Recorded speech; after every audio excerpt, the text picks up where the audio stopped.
When I started my organization, Akanksha, I was trying to prepare something different for a staff meeting. And so I went through all these old papers and documents, and I found this diary. And I think what I'm going to share with you is not a very good poem. It's a poem I wrote. I was just 12.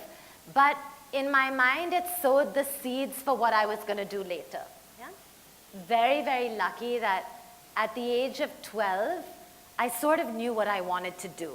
I spent my summers working with kids who were visually impaired, hearing impaired. When we lived in the US, I worked with autistic kids. When we lived in Indonesia, I worked with really severely handicapped kids who lived in an orphanage.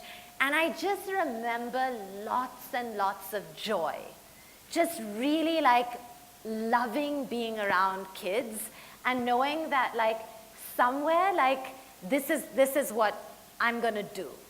But when I was 18, I came back to India and I walked into a community, and luckily I actually had a camera with me on the first day that I ever went into a community. And this is the first child that I met. Her name's Pinky. I have no idea where she is. Looking at Pinky's eyes were really symbolic of what I believed. They were sparkling and shining and bright, and they spoke to me of potential. And as I walked into the community, I expected to feel a lot of things. I expected to feel really saddened by the poverty, really upset because I had lived a life of a lot of privilege and I'd had every possible thing I wanted growing up and all the support ever. I grew up not knowing that there were problems in the world. And when I go into a community, I just felt that something's wrong. Like something's really wrong in a world where so many kids are denied the opportunity to meet their potential. And so I would walk in the community and yes, saddened by the dirt and the filth and the poverty, but much more than that, I'd be surprised by the resourcefulness, the resilience, the gratitude that I saw in spaces where I would constantly say, but if I was in that position, like, really, like, what would I do, you know? And what would I be able to do with my life? And so Pinky, I lost touch with her a couple of years after I met her, but she remains a really big inspiration to me and just a symbol of the potential that's there in every single child in our country. And like, I really believe that I want to spend my life working so that every kid in the country has the opportunity to be sitting where you are today. It's the kind of opportunities that you and I had growing up. A safe space to be kids, a place where they can explore who they want to be, and a place where they can just have fun, where they're not burdened with things that an 8-year-old or 10-year-old kid are not supposed to be burdened with. So that's how we started. It was a very, very, very simple idea, Akanksha. Basically, I said, like, we don't need to do anything. Everything we need exists in our country. All we need to do is create a platform to bring these things together. So I saw resources everywhere. The biggest resource I saw were the kids and the minds and hearts of just hundreds and thousands of kids who needed to be educated, more importantly, who wanted to be educated. And I thought, what a resource, right? At the same time, I'd come back from the US and I was in Xavier's College. Everyone would go out, buy their textbooks, and start attending class. And I would look around at all these like young, driven, high energy, bright people. And then I'd see all these huge problems in the country, and somewhere I was like, this is not making sense, right? So that was the second resource. Bright, young, talented people who maybe just needed to get fired up. And then my next question would be, so, like, why aren't you doing anything about it? And the response, like 99% of the time, was we really want to do something about it. We don't know what to do. We don't know how we as one person can make a difference. So it just seemed really easy to me. We have kids who need to be educated. We have young college students who are unbelievably bright and can educate.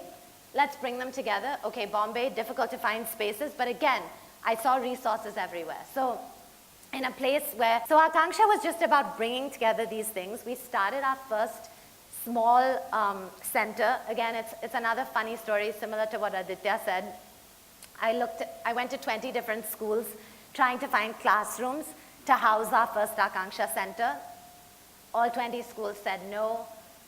It renewed my faith in what I needed to do, because school principals, these were like high-end, rich convent school principals, were saying things like, this idea is very revolutionary, and I'm thinking, really? I mean, I know it was 20 years ago, but basic education was not a revolutionary idea. They were saying things like, our kids in the morning will get diseases from sitting on the same benches as your kids. So I realized very early on that the biggest fights were going to be not the work, not the collecting of resources, but the changing of mindsets. And the 20th school I went to, I was about to give up. And I walked into Father Emil de Cruz's office. I didn't know Father Emil de Cruz. This was a Holy Name school in Mumbai. And I walked in and I said, I've used this line a lot in my life. It's a good line to remember. Father, my life is in your hands. You know, and poor Father was so taken aback that he said, what do you mean? And I said, well, you know, if I don't get a classroom, I have this idea. There are these kids who want to be educated, but frankly, it's all in your hands, like whether they get educated or not depends on whether you give us these classrooms or not. So when Father met me and he said yes, he said, so when do you want to start? And I said, tomorrow. And I had no clue of how we'd start the next day. I didn't have teachers. I didn't have a bus. I'd identified some group of kids, but I didn't even know if they would come. But I was so terrified that if I gave him more time, he'd change his mind and take away the space, that I just said, we have to start tomorrow. And I went back to college and I sat with my friends, most of whom really had no interest in kids at all. And I said, can you just pretend like you love kids and just come in and pretend to be teachers so that Father like thinks that we're a real team, you know, and in the meantime, I'll find teachers. And it was literally that. Like I'd walk around with hand-painted posters saying, you can make a difference from classroom to classroom and sign up volunteers. And really that's sort of how we started.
छोटा सा छोटी सी आशा, मस्ती भरे मन की भोली सी आशा, चांद तारों को छूने की आशा, आसमानों में उड़ने की आशा।